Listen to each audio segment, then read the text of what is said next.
Hi, glad to have you here again. So, I wanted to mention to you before I get started on today's video about some of the feedback that I got after the first video.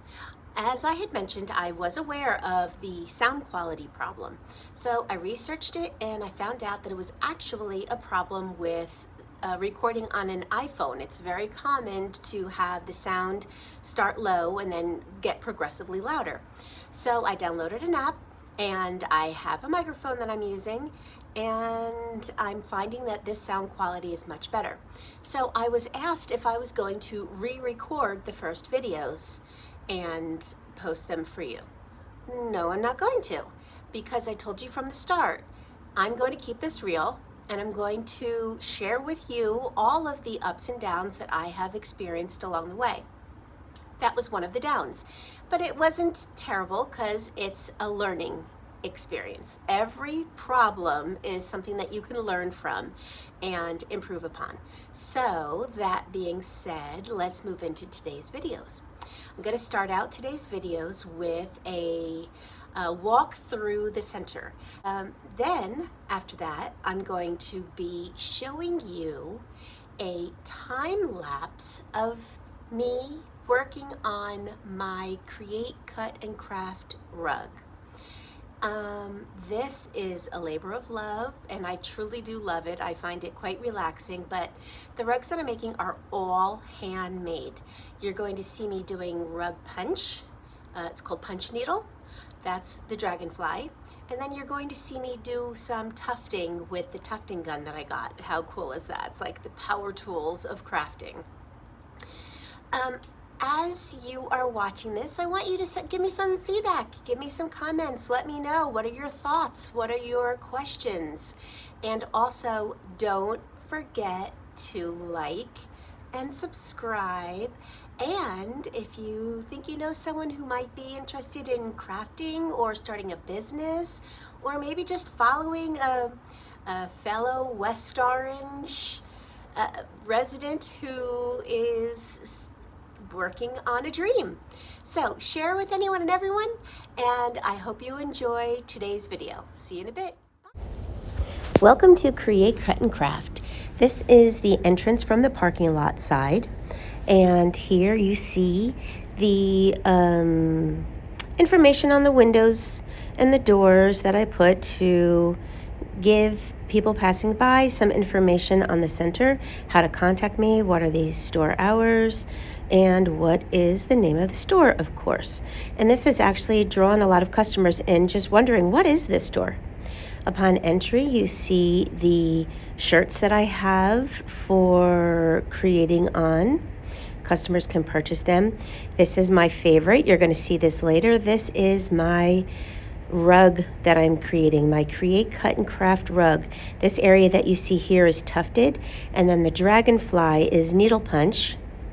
This is the lotus flower that's with the tufting gun. And you see the difference with the needle punch and the dragonfly. That is a loop, and the other one is a cut. So that's just my supply corner. Here you see a full view of the store. That's the bathroom. I made sure that it was handicap accessible. These are the many cookie cutters that I have that we use with the aroma beads. That's the bag of aroma beads. You can scent them and color them and create these fun air fresheners, or kids just like to play with them. Kids love these. So across from that area, you are going to see my so popular balloon stuffer. Anything that can fit in that diameter can be stuffed in a balloon.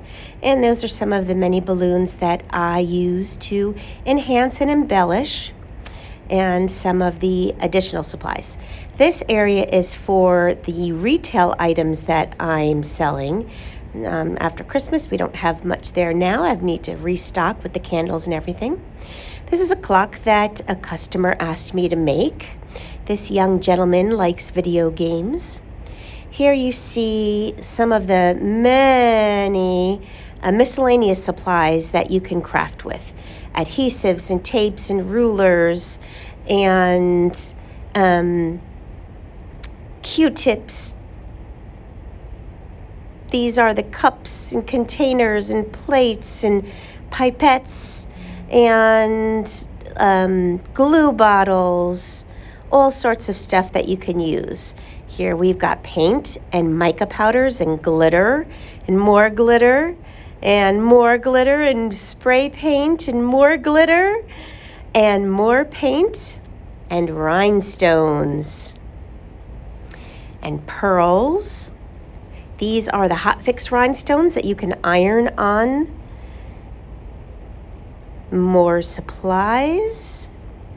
Here we come across the soap, and we've got liquid soap and bar soap supplies, Shea soap and glycerin soap. Across from that is where I've got some of the paper supplies, whether it be scrapbooking paper or solid construction paper or oak tag. Here we've got Color Street nail polish. And then we lead into the silicone molds that I use for a lot of the epoxy resin. More molds. We also use these with soap bombs, and not soap bombs, what are they called? I can't remember. Shower fizzies, that's it. We do shower fizzies here. And bath bombs, that's it. Office supplies, resin supplies, some of my little favorite things from Harry Potter. And keeping it real, I pretty much live here, so I've got all my little snacks under there. And this is the desk area. That's what I use for checkout. My iPad with the square reader is a wonderful asset to have. There you see my lip sense and Senegence. That's my favorite little Create rug that I made. That was punch needle. So coming over here, we've got more supplies for crafting. Lots more scrapbook paper, ribbons, and embellishments that you can use. Over here, after the scrapbook paper, we're going to see some of the materials that you can use to make things with. Containers and vases, those are a bunch of clear clipboards and water bottles, clocks, backpacks, bags, things that you can embellish, make them personalized. Here we see the adhesive paper scraps and the adhesive paper full sheets, and a variety of colors and styles. Across from that are the shelved items. We've got quite an assortment of things for you to work with. Soap supplies, bath bomb supplies, microwave and oven for melting of the wax, and the oven is for those aroma beads that we were looking at before. That was Sculpey clay. Here we've got some of the essential oils and the fragrance oils for candles and soap and the aroma beads. Candle making supplies. I had an event and I just threw all the candle making supplies in a box for now.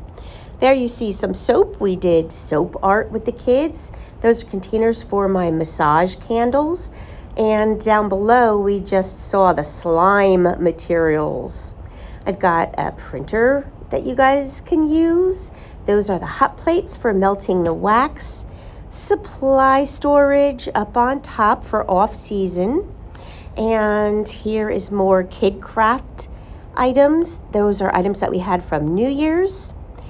These are pre-made iron-on decals that are ready for you to put on shirts.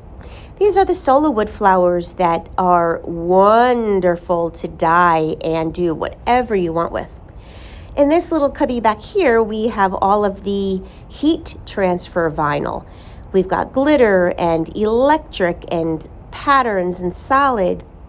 Every teacher needs to have a laminating machine, so that's handy for you to use if you ever want to laminate something. Moving on to where the heat press is in that workstation. There is a Cricut machine back there, and I even have a TV that I use to show people my computer screen when I'm doing lessons. Here is the workstation of the store. You saw some of those stuffed balloons up there from New Year's. This is my workstation. It's where all the magic happens. And that is my new wood router that I can't wait to make things for you with wood.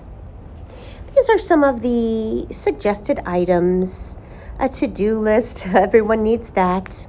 And these that you see here are photo instructions on how to create these petals or these leaves in order to create something like this. You can put anything on there in any color combinations you want, any sports, anything that you want to embellish the center. Now we've made it to the other side of the store, and there's Eagle Rock Avenue with the bagel box directly across the street. That's a good landmark. And this table I put in the window so that people can see from the street. These are some of those ready-made decals that I cut or iron-on transfers for your shirt. They're all ready-made, and now I'm about to update them for the next seasons and holidays. So here are some things that you can see in the window that I advertise to passerbys so they can have an idea of what they could make if they were interested in. We're going to finish this with a long view of the store from the opposite door. I hope you enjoyed this tour of Create, Cut, and Craft. On to tufting. My brother-in-law built me this fabulous tufting frame that is required if you're going to do any sort of large-scale tufting. And then from there, you're going to add your primary cloth. I chose this cloth because it's a better quality. Some people use burlap, but it doesn't work as well. Then I designed my image on Cricut Design Space. I had my inspiration image, and then from there I applied the vinyl on to the cloth so I could trace it. Then I started tufting and needle punching. So I decided to do needle punching because the tufting for the dragonfly would have been too difficult, being that this was my very first project. All of those little diamonds would have been too hard for me to tuft. So this larger space, you can see I started with the tufting gun. This is the finished side. You can see how it's the cut pile. Now I've added some more color. This is the tufted side. There you see I started to fill in the letters. This is the punch needle side of the dragonfly. This is my tufting gun that I purchased. And this is a up close of the primary cloth that I use for the rug. Just regular yarn is used. And here you see a close-up of the tufted side, and then a close-up of the finished side. Close-up of the needle punch side. And this is what it looks like on the finished side. This is a loop finish. This is the attachment I put on my Ryobi drill that I use with these cones in order to prepare the yarn. This is that oh so important needle for threading the yarn. And now we're going to move into the tufting. So here you see I just created the outline that I wanted to do, and you see me filling in with a marker the colors that I wanted each of those sections to be.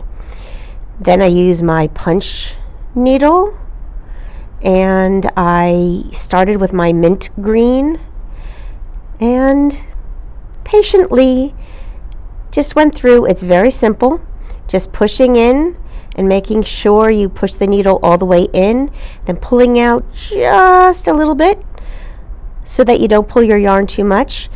So now I've moved on to the pink after that and the green, and then you're going to see that I fill in the rest of the dragonfly wing with yellow. Then when you're done, you just push in all of the little threads that are hanging out. Now I'm preparing for my tufting. Loading the yarn onto the spool, going around with the colors, filling them in. I decided I'm going to do the whole background black, so I'm tracing light blue around the lotus flower to separate the colors.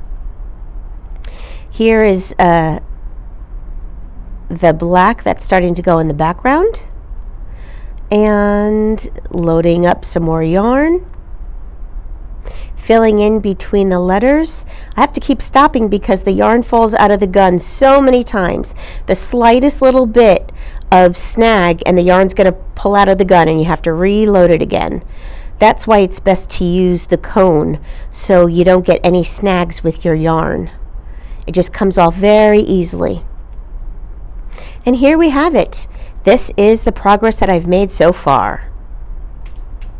Thank you for joining me today. Don't forget to like, subscribe, and hit the bell so that when I upload new videos, you'll be notified right away. Hope you have a fantastic week. See you soon. Bye.